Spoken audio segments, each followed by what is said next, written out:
sedang berjatuhan. Ya. Tatkala atmosfer terbakar, sinar dijadikan media oleh Allah memonitor, memelihara makhluk hidup. Nah, kalau an-najm itu ternyata dalam ayat-ayat diterangkan sebagai sinar, as-sakib itu adalah menembus. Sinar yang menembus. In kullu nafsin lamma 'alaiha hafid.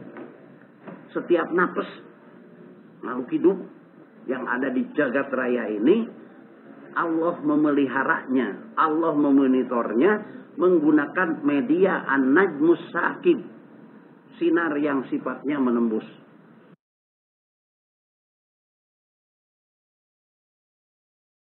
Nah, kita belajar dalam ilmu pengetahuan, sinar yang menembus itu ya sinar gamma, ya, sinar kosmik, sinar laser, radiasi bom atom, bom nuklir, itu radiasi, itu sinar kan. Kalau nonton terus TV katanya bisa merusak mata. Karena TV mengeluarkan radiasi. Termasuk nonton HP. Radiasi bisa rusak ke mata. Radiasi itu sinar. Saudara-saudara sekalian, an-najmus sakib, sinar yang menembus. Jadi ternyata Allah menggunakan sinar yang sifatnya menembus. Coba kita di ronsen kan tidak telanjang dah. Semua tidak telanjang, masih pakai baju lah, pakai kaos. Toh setelah difoto ronsen itu terlihat paru-paru kita rusak enggak? Sinarnya menembus. Pada frekuensi tertentu sinar itu bahaya, atau sinar menembus itu. Makanya orang yang kerjanya di bagian ronsen, kan waktu dijepretkan tuh foto dia ngumpet. Karena bisa merusak kalau terlalu sering kepada sel-sel darah. Di sini dikatakan, in kullu nafsin lamma 'alaiha hafid. Alaiha itu kemana? In kullu nafsin, setiap nafas. Ya, lamma 'alaiha hafid, dipeliharanya oleh an-najmus sakib itu. Jadi alaiha itu masuknya kembali kepada an-najmus sakib. Domirnya itu. Saudara-saudara sekalian, pada ayat yang surat Al-An'am 97, wa huwallazi ja'ala lakumun nujuma litahtadu biha. Dialah Allah yang telah memfungsikan bagimu an-nujuma, sinar, litahtadu biha, ya, untuk mendapat pengetahuan atau mendapat petunjuk. Biha dengan sinar itu fi dzulumatil barri wal bahri, dalam kegelapan di daratan dan lautan. Ayat ini dituliskan qad fassalnal ayati liqaumi ya'lamun. Sungguh telah kami terangkan ayat-ayat kami bagi liqaumi ya'lamun, bagi orang yang ya'lamun, berpengetahuan. Jadi artinya tidak akan mengerti tanpa punya pengetahuan tentang fisika, kimia, dan pengetahuan umum lainnya. Sebab ayat ini berbicara tentang pengetahuan. Sinar itu kan pengetahuan. Lalu bagaimana sekarang? Ya maaf lah. Ya sering para ustadz, para kiai yang tidak mengerti fisika, tidak memahami ilmu pengetahuan tentang sinar, an-najm bisa dipahami sebagai sinar. Ya bintang lah mengikuti terjemah yang ada. Bintang. An-najmus sakib, bintang yang menembus. Nggak ada bintang yang menembus. Bintang itu dalam pengetahuan, dalam ilmu pengetahuan adalah matahari jauh. Bintang itu dalam bahasa bintang. Ya, bintang dalam ilmu pengetahuan adalah matahari jauh. Nah, kalau an-najmus sakib, bintang yang menembus, ada bintang yang menembus. Jadi sungguh kami telah terangkan ayat-ayat kami di kaum ya'lamun, bagi kaum yang berpengetahuan. Artinya kalau tidak berpengetahuan nggak akan mengerti petunjuk Allah dalam istilah ini, nggak akan mengerti. Ya udah ya, bintang, ese-ese lah, mikir, kira-kira begitu. Nah, kemudian surat Al-A'raf ayat 54.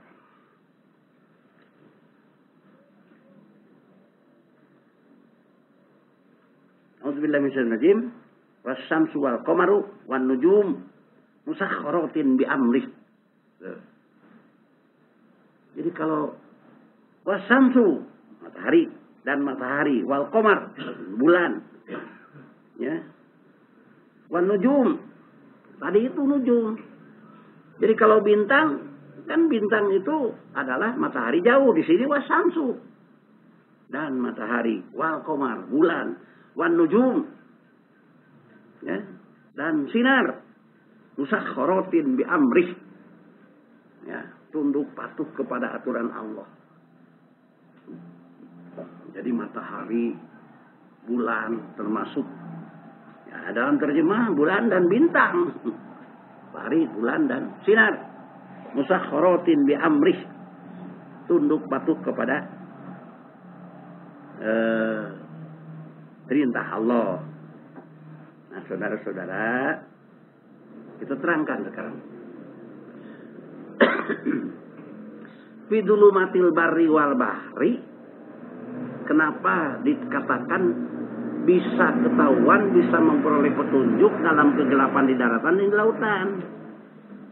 Ternyata sekarang dengan teknologi modern, ya, orang sudah menciptakan satelit, bumi difoto, ya, menggunakan difoto bumi, kan itu dikirimkan foto itu menggunakan sinar. Bumi difoto, di permukaan bumi itu sudah ketahuan bahwa di bumi sebelah sana ada mengandung minyak, ada mengandung tambang batu bara, mengandung emas, mengandung nikel dan lain sebagainya.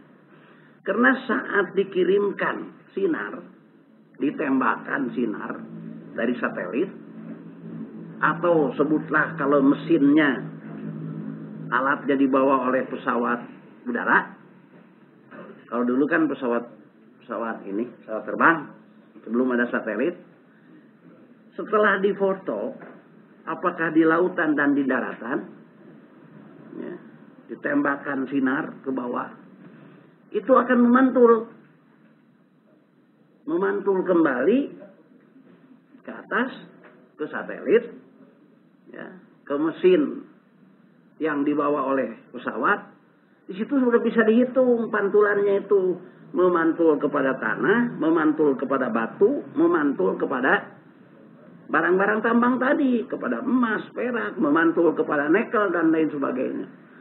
Jadi orang tanpa harus mencari-cari di mana ada letak minyak, di mana ada barang tambang, udah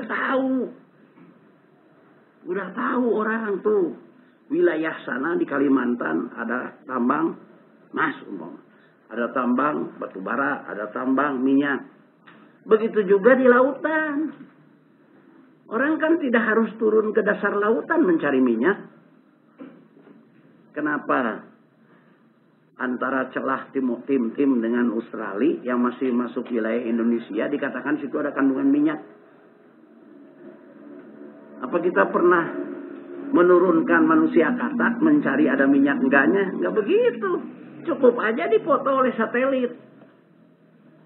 Atau ya kapal laut yang membawa alat itu. Tinggal tembakan foto atau ditembakkan sinar, ya, maka akan diketahui pantulannya. Ini memantul kepada tanah, memantul kepada barang tambang atau bukan. Ternyata di celah tim itu ada minyak. Itu kan nggak turun kirim manusia katak mencari. Itulah maka Allah katakan litahtadu biha fi dzulumatil barri wal bahri. Kau akan mendapat petunjuk dengan sinar itu dalam kegelapan di daratan maupun di lautan.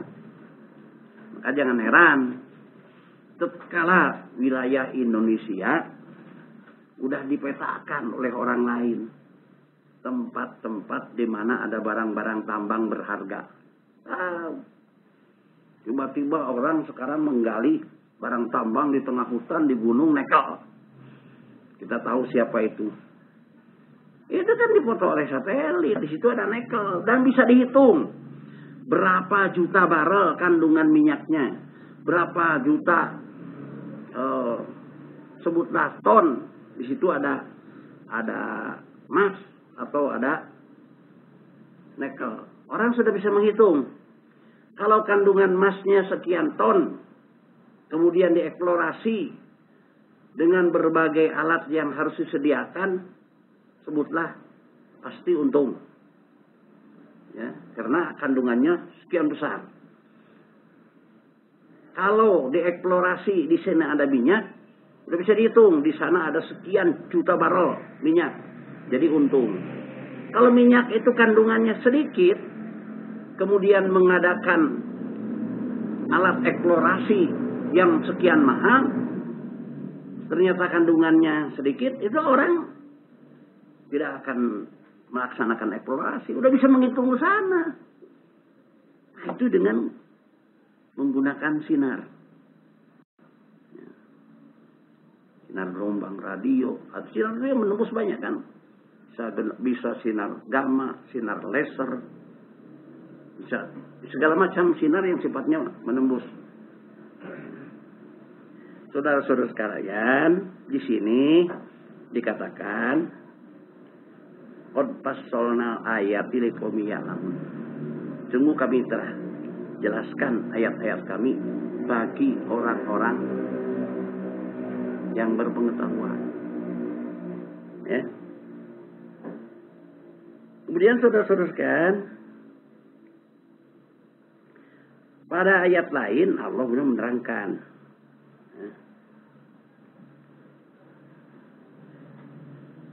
Pada pengetahuan yang telah diketemukan oleh manusia menerangkan. Pada tahun 1900, seorang ilmuwan telah menemukan yang namanya sinar kosmik. Tahun 1900 itu. Sinar kosmik itu sinar yang ternyata datangnya dari luar jagat raya kita, di luar bumi kita, di luar tata surya kita, yang ternyata sinar kosmik itu menembus sampai dasar bumi, dasar lautan, menembus sinar kosmik itu.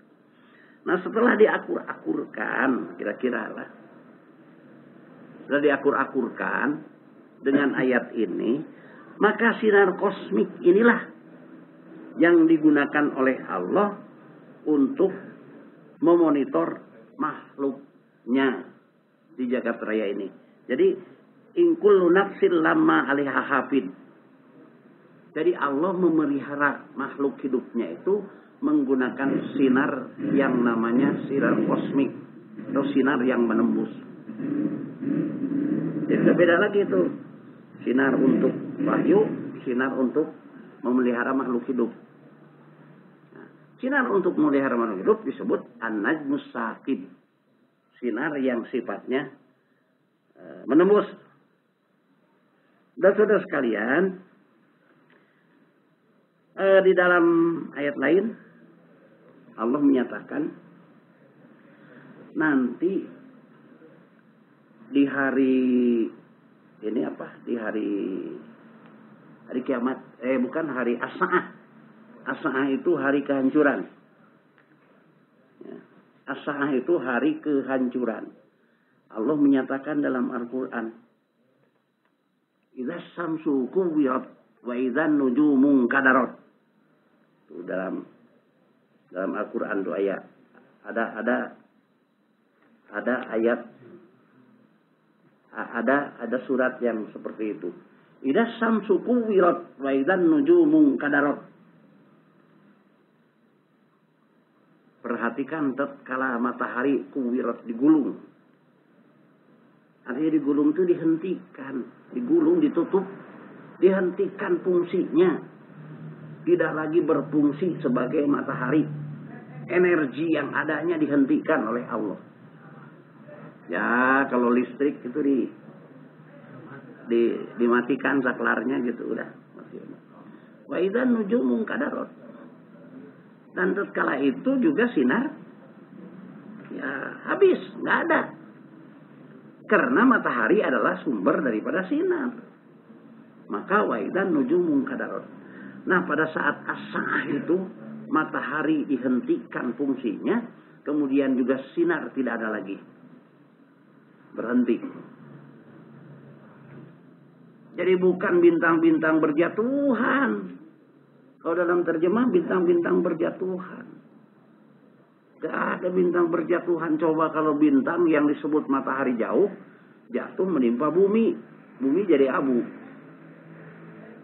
Kenapa perbandingan matahari dengan bintang itu jutaan perbandingannya. Jadi artinya bumi itu amat sangat kecil dibanding matahari. Jutaan. Kalau matahari dimpa ke bumi. Nah, di sini katakan dan tatkala bintang-bintang berjatuhan. Kan bintang berjatuhan dan tatkala karena matahari digulung dihentikan fungsinya. Ya, energinya yang ada dihentikan oleh Allah, otomatis sinar juga berhenti.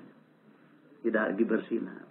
Jadi pada hari as-sa'ah, hari kiamat, hari kehancuran nanti matahari dihentikan bersinarnya. Kemudian sinarnya otomatis yang itu dari sumber energi matahari juga berhenti. Gelap gulita itu nanti pada as-sa'ah itu hari kehancuran jagat raya ini. Bahkan diterangkan di dalam surat Ar-Rahman ya, tatkala atmosfer terbakar. Atmosfer itu nanti terbakar sehingga digambarkan di surat Ar-Rahman atmosfer itu seperti bunga ros merah menyala terbakar. Ini atmosfer habis terbakar nanti. Gimana yang hidup? Nggak ada atmosfer. Nah, saudara-saudara sekalian, jadi An-Najm setelah dilihat ayat-ayat yang berbicara An-Najm, jelas menunjukkan bukan bintang, tetapi sinar. Kemudian juga dalam ayat itu, sinar dijadikan media oleh Allah memonitor, memelihara makhluk hidup yang ada di jagat raya ini. Nah, diketemukanlah tahun 1900. Ada sinar yang namanya dinamakan sinar kosmik. Sinar yang datangnya dari luar angkasa. Sinar yang datangnya dari luar tata surya kita. Yang nembus sampai ke inti bumi. Yang nembus sampai ke lautan. Jadi ternyata sinar itulah yang dipakai oleh Allah untuk memelihara, ya, memonitor seluruh kehidupan. Ya. Saudara-saudara sekalian, sampai-sampai dalam Al-Quran Allah menyatakan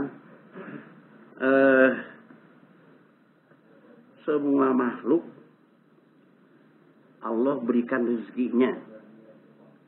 Ya, ingat ayatnya. Semua makhluk Allah berikan rezekinya. Dari makhluk yang paling besar sampai makhluk yang terkecil. Kemudian dinyatakan Allah mengetahui di mana keberadaannya mereka.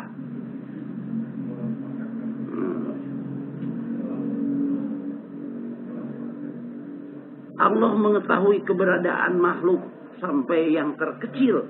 Sebutlah kalau sekarang kuman, virus, di mana keberadaan mereka dan semua mereka mendapat rezeki. Itu menggunakan media. Memonitornya menggunakan media yang namanya An-Najmus Saqib, sinar yang menembus.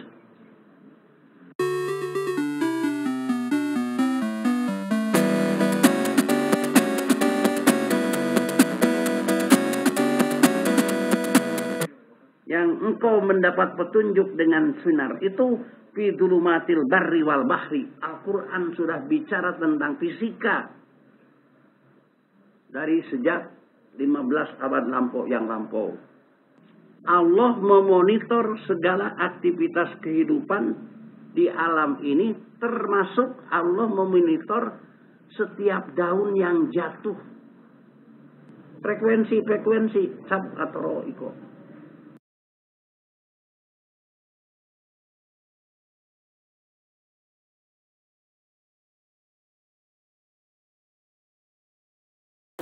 Ayat ini, kata ini tidak menunjukkan kemana ini. Nasa ayat jiwa itu terbit, gorko tenggelam. Jadi Allah menggunakan sinar sebagai media menyampaikan amarnya itu kata Allah.